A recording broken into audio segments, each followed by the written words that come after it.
Hello everyone, welcome to my YouTube channel being a best teacher. आज की इस video में हम अंडरस्टैंडिंग डिसिप्लिन एंड सब्जेक्ट के 50 एमसीक्यू क्वेश्चंस करेंगे हिंदी में।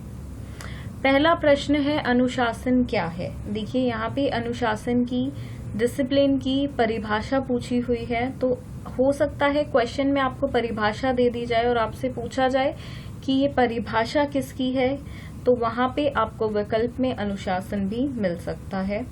तो यहाँ पे जो करेक्ट है वो है, अनुशासन में ज्ञान का एक पर्याप्त शरीर है जिसके आधार पर शोध किए जाते हैं। अगला है, अनुशासन की प्रकृति के बारे में निम्नलिखित में से कौन सा सही नहीं है, कौन सा सही है ये पूछा गया है। तो सभी सही हैं, तो आपके हमने चौथे विकल्प को टिक किया है। या तो क्वेश्चन आपको उपयुक्त सभी इस फॉर्म में भी मिल सकता है। अगला है, शैक्षणिक अनुशासन क्या है, तो ये सभी हैं। विकल्प चौथा उपयुक्त सभी, सबके सब, उस पे हमने टिक किया है। एक बार देख सकते हैं आप, पीडीएफ आपको प्रोवाइड करा दी जाएगी इसकी। अगला है, निम्नलिखित में से कौन एकेडमिक अनुशासन की विशेषता नहीं है। ये टॉपिक आपका बहुत इंपॉर्टेंट है, 16 मार्क्स में थ्योरी में भी आता है, आपका पहले आता रहा है, इस बार एमसीक्यू है, तो इस टॉपिक में से आपको कई क्वेश्चंस देखने को मिलेंगे। तो उत्तर है, एक विषय शरीर की भाषा और इशारों की व्याख्या वाले अनुशासन यह नहीं है। विशेषता कौन सी नहीं है वो पूछा है। अगला है, गलत कथन को पहचानना है, तो विकल्प 2 आपका गलत है। एक अनुशासन के अनुसंधान की वस्तु को अन्य विषयों के साथ साझा नहीं किया जा सकता है। अगला है, स्कूल के विषय में क्या बात सही है, तो सभी बातें सही हैं, तो विकल्प 4 सबके सब। अगला है, प्रश्न 7, निम्नलिखित में से कौन शिक्षा के 4 स्तंभ का हिस्सा नहीं है। तो अच्छे अंक लाना और अच्छी रैंक प्राप्त करना, ये कभी भी मोटिव नहीं होता है एजुकेशन का। अगला है, निम्नलिखित में से कौन स्कूली शिक्षा का उद्देश्य नहीं है, तो छात्रवृत्ति मतलब स्कॉलरशिप प्रोवाइड कराई जाए, प्रदान की जाए, वो नहीं है। अगला है, स्कूलों के विषयों की जरूरत है, ये सभी विकल्प हैं, सभी सही हैं। स्कूल विषयों की जरूरत इसलिए है, तो सबके सब हमने यहाँ पे टिक किया है।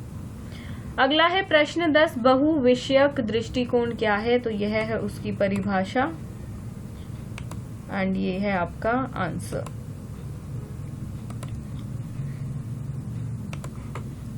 अगला है, प्रश्न 11, ट्रांसडिसिप्लिनरी अप्रोच क्या है, तो ये है ट्रांसडिसिप्लिनरी अप्रोच की डेफिनेशन।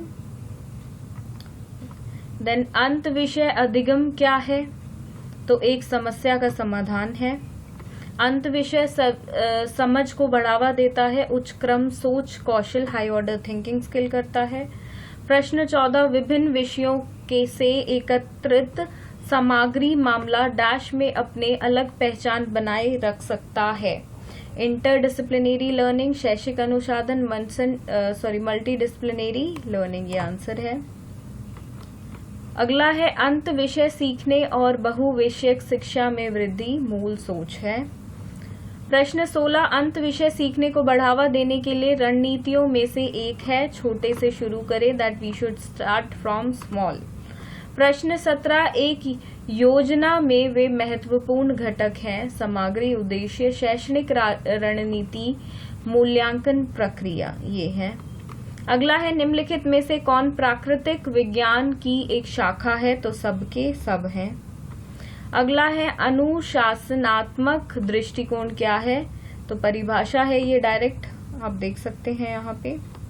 देखिए ऑलरेडी हमने इन क्वेश्चंस को इंग्लिश मीडियम की वीडियो की थी तब डिस्कस किया हुआ है, तो एक्सप्लेनेशन आप वहां से देख लें। दोबारा एक्सप्लेनेशन करना उन्हीं सेम चीजों की, तो वो कम्प्लीटली टाइम वेस्टेज होगी। अगला है, उच्चतर माध्यमिक स्तर पर गणित पाठ्यक्रम का उद्देश्य डैश है, तो गणित के आवेदन की व्यापक विविधता प्रदान करने के लिए। अगला है, नया अनुभव समायोजित करने के लिए मौजूदा ज्ञान में परिवर्तन करने वाला दृष्टिकोण है कंस्ट्रक्टिविस्ट दृष्टिकोण, जिसको कंस्ट्रक्टिविस्ट अप्रोच आपने बिल्कुल सुना होगा, फर्स्ट ईयर में भी इसका आपका टॉपिक था। अगला प्रश्न है प्रश्न 22। गणितीय मॉडल का उपयोग डैश के लिए किया जाता है, तो पर्यावरणीय परिवर्तनों की भविष्यवाणी के लिए किया जाता है। अगला है प्रश्न 23। निरक्षरता, दहेज, बाल श्रम को कि मतलब ये जो टॉपिक्स हैं आपके, ये किसके अंडर आपके आएंगे, वर्गीकृत करेंगे हम, तो सामाजिक विज्ञान के अंडर आएंगे। ऐसे ही क्वेश्चंस आपको डेफिनेटली आएंगे। अब यहाँ पे कुछ और टॉपिक्स हैं, तो ये सारे टॉपिक्स आएंगे आपके गणित, मैथमेटिक्स के अंडर।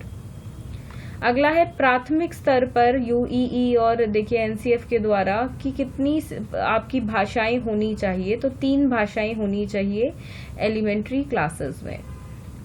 अगला है निम्नलिखित में से कौन सी सामग्री एक शिक्षक को एक अनुशासन के रूप में हिंदी भाषा के लिए तैयार करते समय शामिल होंगी, तो सभी होंगी, काव्य, पत्र लेखन और विराम चिन्ह। प्रश्न 27 है अनुशासन के आधुनिक पहलू की जरूरत क्यों है, तो देखिए सामाजिक विकास के लिए भी है, राजनीतिक विकास के लिए भी है और आर्थिक विकास के लिए भी है। अगला है प्रश्न 28। शिक्षा मनुष्य के पहले से मौजूदा पूर्णता की प्रकटीकरण है, तो यह कहा था स्वामी विवेकानंद जी ने। अगला है निम्नलिखित में से कौन सा क्रम सही है, देखिए यहाँ पे इंग्लिश ट्रांसलेशन मिस्टेक है। सबसे पहले होता है एक स्कूल में प्री प्राइमरी में बच्चा एडमिशन लेता है या प्री प्राइमरी में वहां से सीखना शुरू करता है, फिर जाता है प्राइमरी स्कूल में, प्राइमरी कक्षा जो आपकी 1 से 5वीं तक होती हैं। प्री प्राइमरी में आपका नर्सरी केजीज आ जाती हैं। देन उसके बाद एलिमेंट्री आती है 6, 7, 8, देन आपकी secondary 9, 10, then senior secondary 11th and 12th। तो ये होता है क्रम स्कूली शिक्षा का। अगला है निम्नलिखित में से कौन सा विषय प्राथमिक कक्षाओं में नहीं पढ़ाया जाएगा, स्वास्थ्य और शारीरिक शिक्षा, हेल्थ एंड फिजिकल एजुकेशन नहीं पढ़ाया जाएगा। आर्थिक विकास के उद्देश्य क्या हैं, तो उपयुक्त सभी आपके उद्देश्य हैं आर्थिक विकास के। अगला प्रश्न है महिला शिक्षा पर राष्ट्रीय समिति की स्थापना हुई थी 1958-59 में, ये लर्न करना है आपको। भारतीय शिक्षा आयोग की स्थापना किस पर की गई थी, कब की गई थी, तो 14 जुलाई 1964 को की गई थी। अगला है निम्नलिखित में से कौन सा वयस्क शिक्षा की समस्या नहीं है, तो पानी की उपलब्धता, ये इररिलेवेंट है यहाँ पे। देखिए एनसीईआरटी का पूर्ण रूप होता है national council education research and training, Hindi में राष्ट्रीय शैक्षिक अनुसंधान और प्रशिक्षण परिषद। CAI क्या है, तो देखिए इंग्लिश में बता देती हूँ, हिंदी में यहाँ पे थोड़ी सी मिस्टेक लग रही है इसमें। कंप्यूटर असिस्टेड इंस्ट्रक्शन होता है, तो इंग्लिश में भी आपको ऑप्शन देखने को मिलेगा, हिंदी इंग्लिश दोनों के ही। जैसे आपके एग्जाम में सीटेट के, रेलवेज के, SSC के दोनों ही विकल्प, मतलब दोनों ही लैंग्वेजेस में होते हैं विकल्प भी, क्वेश्चंस भी। तो वैसे ही यहाँ पे थ्योरी जो अब इस बार आपके बीएड के एग्जाम्स हो रहे हैं उसमें भी आपको देखने को मिलेगा। तो अगर आपको हिंदी में भी फुल फॉर्म पता है, इंग्लिश में भी पता है या किसी एक में भी पता है, तो दूसरा मीडियम जो आपका लैंग्वेज है वो आपकी हेल्प कर देगा आपको सही विकल्प चुनने में। अगला है पाठ्यक्रम की प्रभावशीलता निम्नलिखित द्वारा निर्धारित की जाती है, तो मूल्यांकन के द्वारा निर्धारित की जाती है। प्रश्न 36। शिक्षक का प्राथमिक कर्तव्य है कि ऑलराउंड डेवलपमेंट हो बच्चे की। ऑलराउंड को आप देख लें कि यही बोलते हैं या नहीं, एक बार कंफर्म कर लें। अगला है परियोजना पद्धति की शुरुआत किसने की, तो विलियम ने की थी। अगला है रचनावाद क्या है, ये है आपकी एग्जैक्ट डेफिनेशन रचनावाद की जो आपको करनी है लर्न। अगला है एक अच्छी पुस्तक में क्या क्या होगा, तो ये सभी चीजें होंगी। 1st, 2nd, 3rd पॉइंट्स को ध्यान से पढ़ें। एंड गुड करेक्टर, मतलब आपको एक गुड टेक्स्ट बुक के करेक्टरिस्टिक्स भी एक बार रीड कर ले, ताकि जैसे भी जो भी ऑप्शंस आपको मिले एग्जाम में तो आप उसमें सही विकल्प चुन पाए। 21वीं सदी में शिक्षकों के पेशेवर अभ्यास की दृष्टि में शामिल है, ये है सभी, पहला, दूसरा, तीसरा। बुनियादी शिक्षा की शुरुआत की थी महात्मा गांधी जी ने।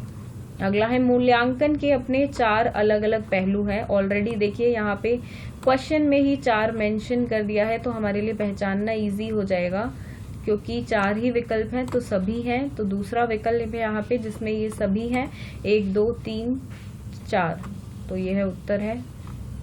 पंडितीय क्या है, तो ये है आपकी यहाँ पे डेफिनेशन, एग्जैक्ट परिभाषा। इसको एक बार देख लें आप। हिंदी में जो आपके क्वेश्चंस में आपको डाउट आ रहा है तो इंग्लिश मीडियम की वीडियो पे आप एक बार स्विच कर लें। मे बी कोई एरर हिंदी मीडियम में हो गया हो ट्रांसलेशन में, बिकॉज इतना टाइम नहीं था कि ब्रीफ स्टडी करके मटेरियल प्रोवाइड कराया जाए। तो जितना आपके एग्जाम से पहले जितनी प्रैक्टिस कराई जा सकती है चैनल के माध्यम से बिल्कुल कराई जाएगी। अगला है संस्कृति शब्द किसने पेश किया, तो एडवर्ड बी टाइलर ने पेश किया। क्रॉस डिसिप्लिनरी दृष्टिकोण क्या है, यह शोध और रचनात्मक प्रथाओं को संदर्भित करता है जो या अधिक अकादमिक विषयों को शामिल करता है। तो इसमें ये है, थोड़ा सा यहाँ पे देखिए क्वेश्चन में मिस्टेक है, आंसर भी उसी में आ गया। तो किस तरीके से क्वेश्चन फ्रेम हो सकता है वो आपको आइडिया लग ही गया होगा। अगला है प्रश्न यहाँ पे, डैश भाषा के स्कूलों के लिए पाठ्यक्रम, पाठ्य पुस्तक और शिक्षण प्रथाओं ये सब कौन मतलब तैयार करता है, दिशा निर्देश के रूप में कौन कार्य करता है, तो एनसीएफ करता है। जो अभी तक का लेटेस्ट है वो 2005 का है, that is national curriculum framework. अगला है प्रश्न 47, निम्नलिखित में से कौन सा आदर्शवादियों के शैक्षिक लक्ष्यों की योजना में फिट नहीं है, तो शरीर की देखभाल, ये इररिलेवेंट है। अगला है धार्मिक शिक्षा की जोरदार वकालत की जाती है, तो आइडियलिज्म है।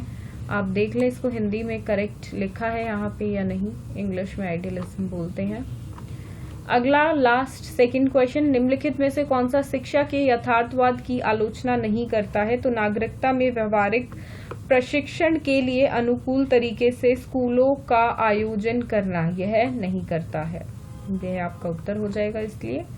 अगला लास्ट प्रश्न, प्रश्न 50, निम्नलिखित में से कौन शिक्षा के बौद्धिक विकास से संबंधित नहीं है, तो आध्यात्मिक विकास संबंधित नहीं है।